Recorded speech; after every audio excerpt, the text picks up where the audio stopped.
bienvenue dans cette vidéo où on va voir comment utiliser la double distributivité. Alors la double distributivité, ici avec un multiplié, tu vois, c'est lorsque tu as une parenthèse avec deux termes qui est multipliée par une autre avec deux termes. Voilà. Et donc c'est quoi la formule que tu dois comprendre? C'est qu'en fait tu vas devoir faire des distributions. Donc par exemple A fois C en débutant, plus A fois D. D'accord? Ce que je t'ai écrit ici, A fois C, sous-entendu entre deux lettres multipliées, plus A fois D, mais n'oublie pas également après, plus B fois C, plus B fois D. Voilà, B fois C, B fois D. En fait, tu as 4 calculs, 4 multipliés. Voilà, tu vas devoir ajouter tous ces résultats. Alors, l'illustration graphique que je peux te proposer avec des longueurs, des valeurs numériques positives, ben, c'est que si tu as ici un rectangle, un grand rectangle de petite largeur A et B ici, donc la largeur totale c'est A plus B. De même, s'il y a la longueur petit c et petit d qui à eux deux cumulés font un grand rectangle de dimension c plus d, ben quand tu calcules A plus B fois c plus d, en fait tu évalues l'aire de ce grand rectangle dont je suis en train de faire le contour. Et en fait, l'aire de ce grand rectangle, tu peux l'évaluer en faisant la somme des 4 petits rectangles qui sont là. Et si tu prends tes dimensions, tu verras bien, comme ici par exemple celui-là, c'est petit a fois petit c AC. D'accord? Ensuite, celui-ci, c'est petit a la largeur fois d, AD. Et donc déjà, les deux premiers cumulés, c'est AC plus AD. Regarde bien, tu as ça. Et en faisant la même chose en dessous, tu obtiendrais ceci, d'où cette formule illustrée ici avec de la géométrie.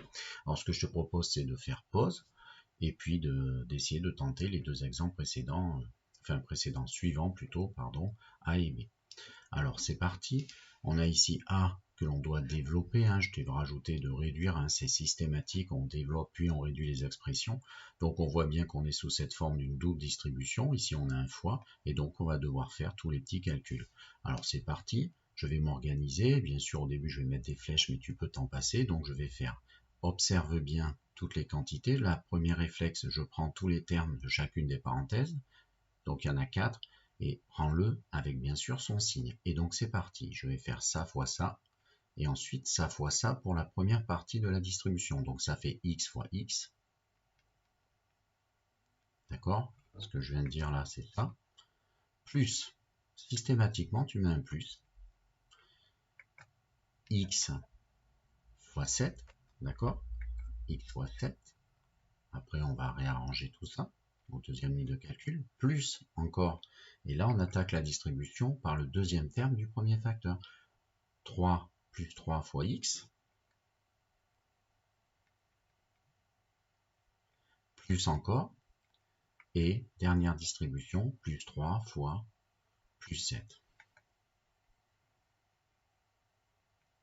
Voilà, et ensuite en dessous, je te propose de faire comme ça pour pas faire d'erreur, tu fais tes calculs, donc x fois x, c'est un x au carré, petit rappel. Ensuite, tu as un x fois 7, tu peux permuter 7 fois x et 7 fois x se note 7x. 3 fois x se note 3x. Et 3 fois 7, 21. Et quand je te dis que tu peux réduire, prends cette habitude, eh bien tu prends ensemble les x au carré. Ici, il n'y en a qu'au début, il n'y en a qu'un seul x au carré. Par contre, les x, tu as un 7x et un 3x. Du coup, si tu les mets ensemble, ça fait 10x. Et tu as ton petit plus 21 qui reste. Voilà, c'est ton résultat final. Alors bon, ça c'est un systématique que tu vas devoir faire. Et donc voilà le résultat. Ensuite, question B. Donc tu as 2x plus 5, facteur de x moins 7. J'ai fait exprès cet exemple pour t'embêter un peu avec ce moins. Alors, tu vas pas paniquer, tu vas faire comme je t'ai dit ici, qui est des plus ou des moins. Tu feras systématiquement la même chose, tu vas repérer chacun des termes qui constituent ici ton premier facteur, donc 2x, après il y a plus 5. Le terme qui est ici, c'est x, et le troisième, avec son signe devant, donc plus x, et là, c'est moins 7, et tu vas remettre des plus partout, et faire tes calculs.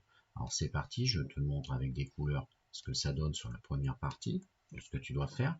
Donc tu vois, je t'ai mis en vert ici tout ce calcul, donc le 2x va se distribuer avec le x qui est ici, le 2x ensuite va se distribuer avec le moins 7, plus tu mets entre, mais le 2x se distribue avec le moins 7, tu mets des parenthèses, et ensuite le 5, le plus 5 va se distribuer avec le x, qui est ici, et c'est en rouge, et le 5, pour t'expliquer, se distribue avec le moins 7, voilà.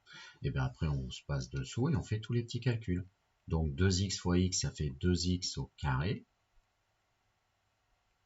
Et là, ça doit embêter peut-être 2x fois moins 7, et bien ça fait moins 7 fois plus 2, moins 14, et il reste des x, donc moins 14x. Plus 5 fois x, plus 5x. Et 5 fois moins 7 que tu ajoutes, ça fait moins 35 que tu ajoutes. Ajouter moins 35, c'est faire directement moins 35. Voilà, tu n'as plus qu'à réduire. Et donc ça fait des x au carré, il n'y en a qu'un endroit, un seul terme, 2x2. Les x, attention, tu en as moins 14 et plus 5 en quantité, donc ça t'en fait moins 9. Moins 9x, la réduction de ces deux termes, et moins 35. Voilà. Ce qui finit cet exemple. Du coup, après, je vais quand même te mettre une dernière remarque au cas où tu sois un petit peu perdu. Tu te dis, mais attends, des fois il y a des plus, il y a des moins, comment on fait? Regarde ma remarque, tu vas faire ça systématiquement lorsque tu auras ce type de calcul que je t'affiche dessous. Voilà. Tu repères chacun des termes, comme je t'ai dit, tu vois, le moins x, le plus 7, le premier terme ici, le moins 2, le deuxième avec son signe tout en montrant x, tu mets des plus. D'accord? Ici, tu vas mettre la première distribution, ici la deuxième, et ici les deux suivantes. Et ce sera bon. Tu feras tes petits calculs séparés après. Allez, au revoir.